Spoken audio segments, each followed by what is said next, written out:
Hello, future engineers. For this video, let's solve another possible exam question in the subject ESAS, specifically in engineering economics. So this is the problem.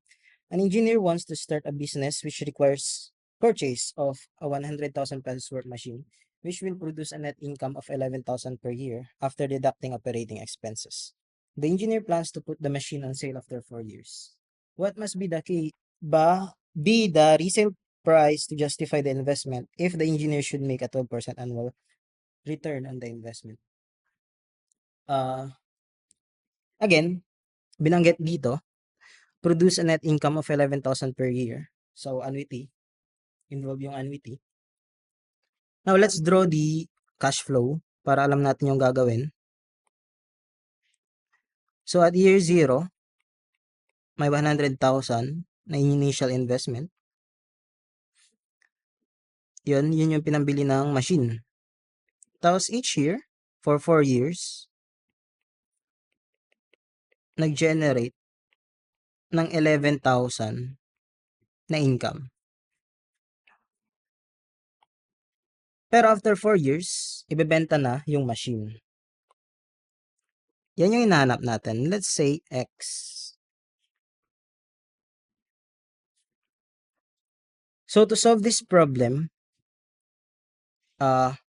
kunin natin yung future amount netong cash flow sa taas, tapos future amount ng cash flow dito sa baba. So let's say yung sa taas F1, yung sa baba F2. So yung F2, equal yan sa future amount ng annuity plus yung X. So remember, yung formula for the future amount ng annuity is ganito. All over I. So let's solve for F1. Yung A is 11,000.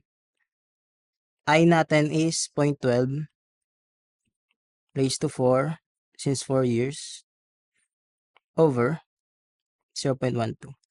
Tapos plus X. Yan yung hinahanap natin. Now next, dapat yung F1 is equal to F2. Kung ano yung mga nasa taas, dapat equal yan sa mga nasa baba. Okay. So, solve natin yung F2. Yung F2 is just the future amount of 100,000 invested at 12% interest. Compounded annually. So, simple. V is equal to 100,000 times 1.12 raised to 4. So, sabi ko, F1 is equal to F2. That means 11,000 112 raised to 4 minus 1 over 0.12 plus X is equal to 100,000 is 1.12 raised to 4.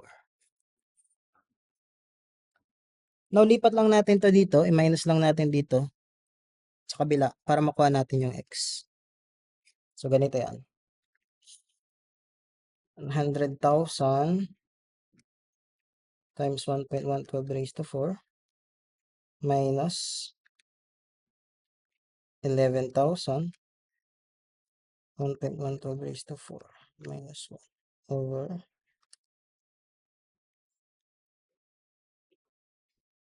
so as you can see 104,779.328 or 104,779.33 na. This is 104,779.33. So this is the answer. Looking at the choices, this is letter B, 104,779.33.